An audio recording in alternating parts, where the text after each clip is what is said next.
I didn't want to have to make this video. In a perfect world, a world where I did not get on Twitter.com or see any information about the Nintendo Switch 2 that was not shown during the Direct, I'd be having a fantastic evening. I'd be working on an analysis video instead of this video for Age of Imprisonment. That will be coming eventually, don't worry. But man, I cannot explain just how much the pricing for the Switch 2 games has just absolutely killed my hype. And that breaks my heart because I was so excited about the Switch 2 and everything that they shown. And I still am. But man, it just took the wind right out of my sails seeing that we have games that are 80 US dollars now for digital versions, and for physical copies, they're going to be $90. What kind of bizarro world do we fucking live in? This is insanity. There is no justification for why these games should be priced like that. I think most people kind of expected that we would be seeing Nintendo jump to that $70 range to kind of be as competitive with Microsoft and Sony with how they're pricing games now. 80? For what reasons? What's the justification? I know it's more expensive than ever to make games nowadays, but dude, this is insanity. You gotta be like, it just makes no sense. The main culprit here being the launch title and the game that most people are probably going to be immediately buying a Switch 2 for, which is Mario Kart World. And Mario Kart World looks really fun, don't get me wrong, but like, it just makes no sense why it's priced the way that it's priced.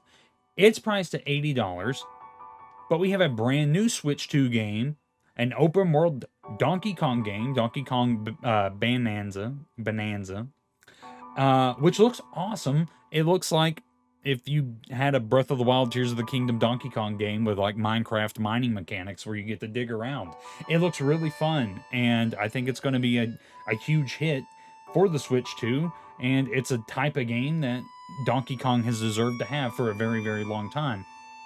That game is priced at $70. I don't like, what are we like, if that's a premium experience that we expect that to be as a Switch 2 title at $70, what makes Mario Kart different? I know it's Mario Kart. Mario Kart is like the be all end all of Nintendo games, and the success that we saw Mario Kart have with Mario Kart 8 Deluxe on the Switch. Yeah, historic. We understand that, but like, what's the justification here? It doesn't make any sense.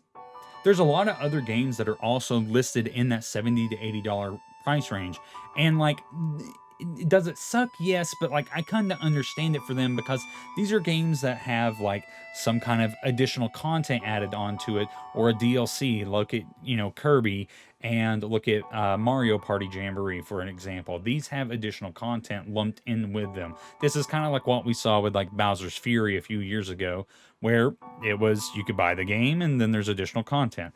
But with these, it's like, yes, it sucks. The games are more expensive, but you're at least getting an additional content to that. So like, the justification there makes a little bit more sense.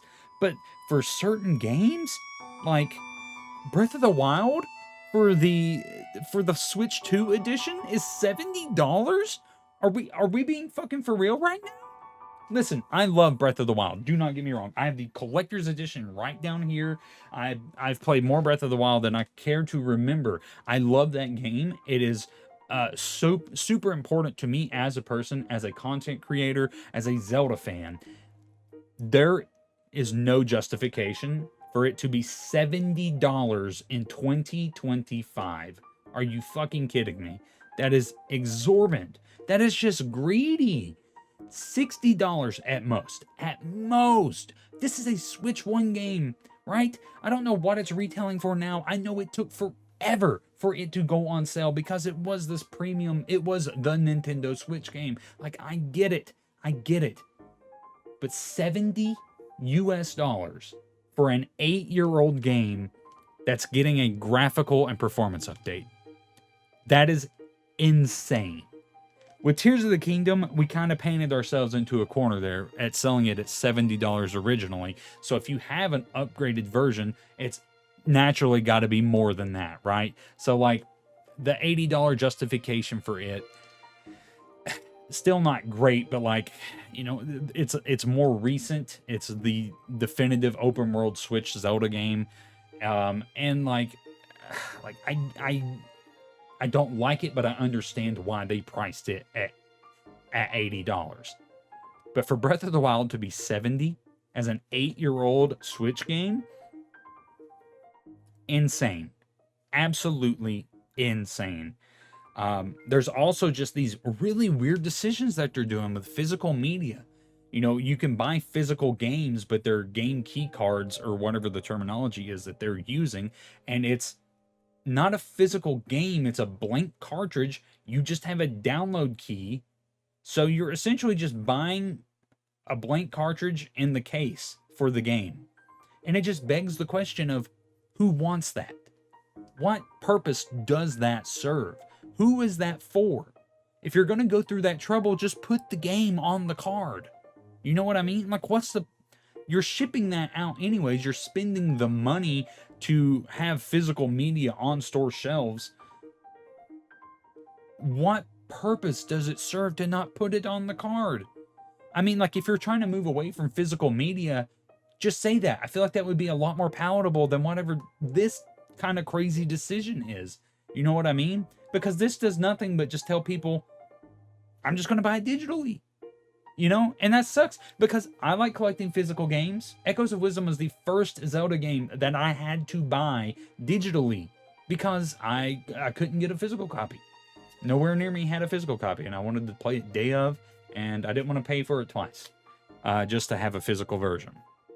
And now it just seems like physical media and physical games are just, they're going the way of the dodo for the Nintendo Switch and for Nintendo going forward.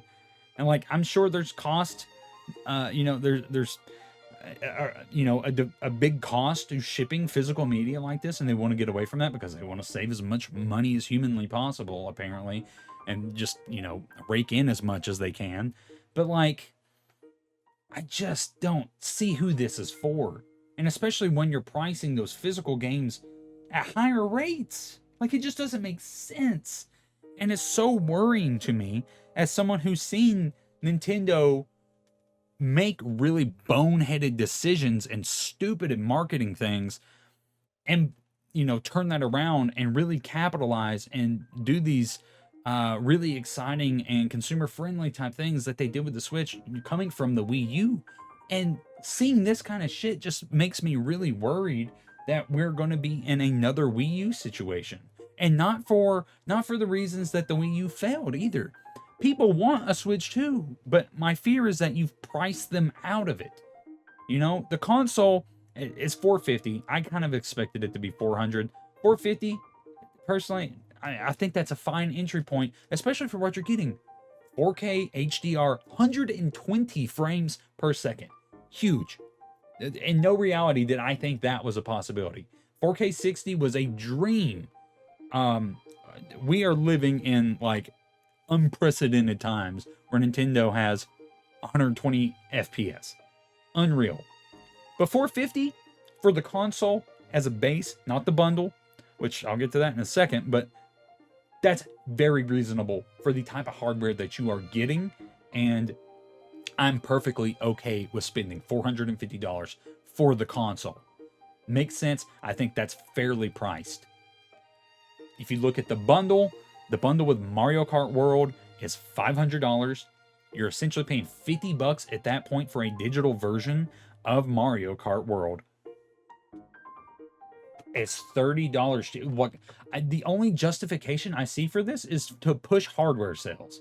You know what I mean? Which doesn't make sense because it's just like, I mean, are you just trying to dump as much or get as much money as you can and like incentivize people to buy a Switch at launch and get as many out the door as possible? Like, that's the only justification that I can think of for that, because why would anyone buy the base model and then buy Mario Kart, because let's not get it twisted. Mario Kart is going to be the reason to buy a Switch 2 on launch day. There's other games coming out for it, a ton of third-party stuff that's going to be available on launch day, and the higher resolution upgrades. But what are we doing? What are we doing? None of this makes any sense whatsoever. I mean, I'm going to try to get the bundle because $500 still, in my eyes, pretty reasonable price, especially, seeing that the games are $80 for a digital version separately. Like, it just doesn't make sense where they came up with these numbers. I do not understand the justification for how these things are priced. It just makes no sense whatsoever.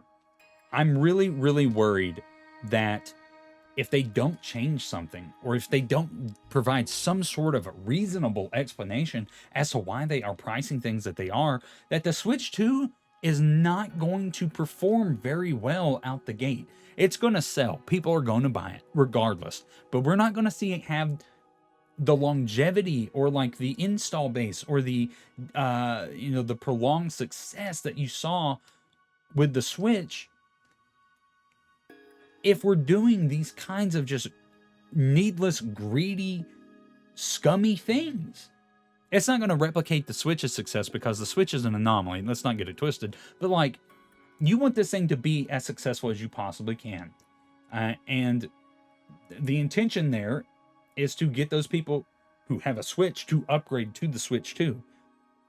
But at this point, you're not selling enough for the mass general public that aren't dedicated Nintendo sickos and gamers like us. You're not doing anything to push them to the new console. New games, yes, new games will sell it. But what happens when those games have been marked up another $20 from what they were before? And that's not even going into the fact of how bad the economy is right now, what the potential price increase is going to be with tariffs here in the United States, if those, things are affected as grievously as is to be expected with them. And it makes no sense why they would price the games out this way. Other than they just expect the industry to move towards that in the next generation with PlayStation and Sony. And to that point, I say, you've always been the trendsetter, Nintendo. You've always done your own thing. I know we've kind of, moved more towards common ground with Xbox and PlayStation by doing a direct sequel console and making it a more beefier, powerful console like they do. But that doesn't mean you have to follow suit with what they're doing on every single thing. If the expectation is that games are going to start to get priced higher and higher, 5-6 years down the road, cross that bridge when you get to it. You are doing yourself absolutely no favors by launching this console with games that high, because people are they're not going to buy it, or they're going to wait for it to go on sale, which you never do. So I don't get it. I really, really do not understand the decisions that they are making with the cost on these things. I hope something changes. I hope there's enough negative feedback out there for them to actually see that, hey, this is a big boo-boo, let's try and fix it. Or if there is some justification for why they are pricing things the way that they are. It's mainly Mario Kart if you look at it, I don't like the other like with the upgrades and stuff like that, and like with those Switch 2 versions being priced the way that they are. I'm not a fan of that. But like with those, it's like there's at least some kind of justification to it on paper. Mario Kart, I don't understand. Why is it priced so much more? Why is physical media priced so much more? Why is physical media not actually physical media? I don't get it. It makes me very, very worried for the Switch 2 and what that potentially means. I will be getting a Switch 2. It might not be on launch day because, who knows? Availability, if I'll have the money to do it. And quite frankly, there's not really any games coming out for it aside from Mario Kart and Donkey Kong in July, right? Donkey Kong is July, if I'm not mistaken. Those are the only two big games, because Metroid Prime still does not have a release date. What? It's coming this year. This would have been the place to show that. Anyway, that's a whole nother topic. But like, I don't get it. I'm super confused by everything that they are doing currently, and it just makes me very, very worried. And there's, outside of Donkey Kong and outside of Mario Kart, there is no reason for me to pick up a Switch 2 on launch day. I went from 100% guaranteed going to buy this on launch day regardless, because I'm just going to do that because I'm a dedicated Nintendo fan, to who knows, I might wait until later in the year when Age of Imprisonment comes out, because I don't understand what we're doing anymore. This just seems needlessly greedy to be needlessly greedy. But anyways, I've been rambling long enough about this. I just wanted to get this off my chest because it's going to be a topic that people are going to be talking about for the foreseeable future, more than likely. Normal content will resume. The full Nintendo Switch 2 Direct will be uploaded soon.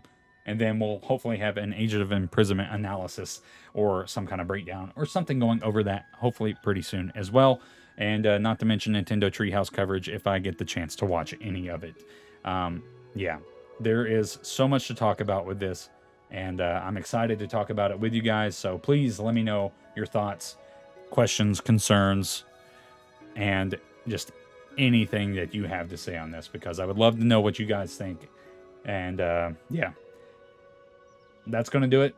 Thank you guys so much for watching this. And until next time, I'll see you in the next one.